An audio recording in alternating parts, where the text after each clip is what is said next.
It's sometimes said that in an empty ballpark, in a deserted boxing arena, if you listen very hard, you can hear the echoes of glories past. Left hand. Well, I'm not too sure about the glory, but it certainly was the past. Just about 2 decades ago, when I spent every Thursday night right here with Mickey Davies announcing the boxing matches for KTLA from the Olympic Auditorium. As a lot of others have found out before me, and since, KTLA was quite a place to begin a career. I never had the privilege of knowing Klaus Landsberg personally, but I and every sportscaster owes him a debt of gratitude for his legacy of sports on television. In those early days of the late 40s and early 50s, Klaus fed his viewers a steady diet of what some folks politely call fringe sports. But judging from the ratings, which were huge, the viewers themselves looked upon the events as Roman spectacles in 20th century arenas. Now, let's see now. There was roller hockey, destruction derby, and roller derby, and something called moto polo. And, well, you name it or play it, and Klaus televised it. Now, here are some samples. Johnny Gray driving a 47 Chevy. Got Orville Allen, the Kennedy Stick Kid, driving a 39 DeSoto. There they go, crashing in fact. And the destruction derby is on. Bowie, that little Plymouth there, caught it. That's Howard Walton driving a 48 Chrysler, that black. They're locked together. Now, but the car's on fire directly before us here, right in front of the grandstand. Get those drivers out of there as quickly as you can. Unhook those drivers, get them out of there. These 2 cars are on fire. One of them marked here, one of the police is coming out head first. Get the extinguishers out, the fire crew is here. Look out for an explosion. Stay away from those cars. Our camera's within 10 feet of these cars. Looks like the boat has sailed for the Outlaws. They need 3 to tie, 4 to win. And Trotter screaming at his team. Number 17, he is boiling.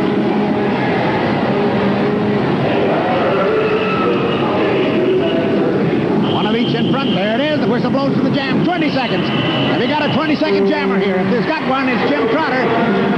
Little Larry Lewis, the baby's with him.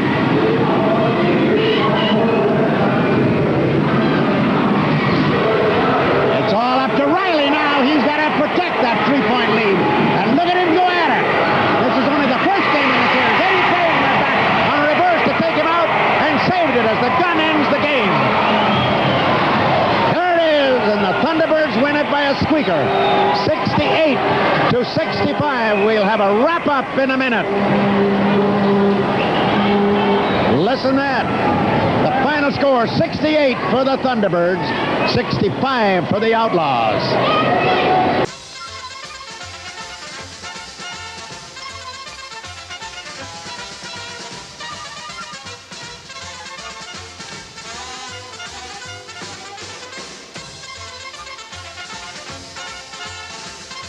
A few years later, KTLA helped boost the boom in television bowling with a show called Bowling for Dollars. Hey, thank you very much. Hi, everybody. In bowling, it's a bit difficult to fake someone into the popcorn machine, but the Lakers' Chick Hern found plenty of ways to make the game colorful as he announced it for Channel 5 in 1970. Said if she won some money here, she'd go to Vegas.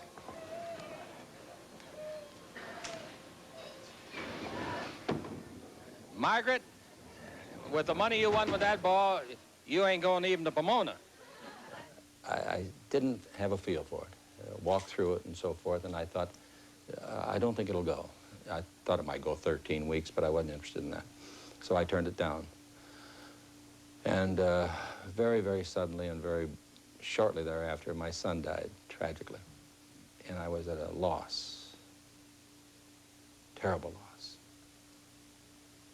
And I said to my wife, what can I do till the next basketball season comes around? I've got to get busy. So I called Heck Heighton and explained it to him. He said, they haven't cast anybody in the job yet. Come on back down, they liked you. So, and make a long story short, that's how I got into Bowling for Dollars. I went for, as I say, not 13 weeks, but many, many years. But of all the sports on those early days at KTLA, nothing captured the public's fancy as much as wrestling. The names of those early wrestlers were as famous in their day as Hulk Hogan and Andre the Giant are today. Gorgeous George, Lord Blears, Baron Leone, Freddie Blassie were heroes to millions. And that's no exaggeration. In 1950, wrestling on KTLA was awarded the Emmy for television's best sports program. And the success of wrestling on television, which continues today, was due in no small part to the talents of one man. Maybe the echoes of his glory can still be heard in this very auditorium. Another full Nelson sets it up for Pop. Johnny Roebuck steps in, but just a second too late. The Baron is in, takes Leo off by the hair. Throws a knee lift into Leo, got out of his face, but Garibaldi dives in, bombs away, and the gorgeous one dives. Oh, Nellie! Whoa, Nellie!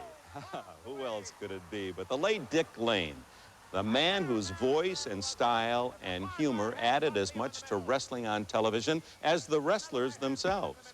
Dick presented the matches with a perfect blend of make-believe and reality, and when it came to verbal clinches, he could hold his own with the biggest bullies on the two. And now we are ready, but very ready, for the main event of the evening. And now coming into our view is the Continental Nobleman, the brute of Abruzzi, the Baron Michel Leone. Dressed tonight in a tunic of pale blue, sort of an aquamarine blue, with an underskirting of darker blue, navy blue, with the crest of the family of Leone on the chest.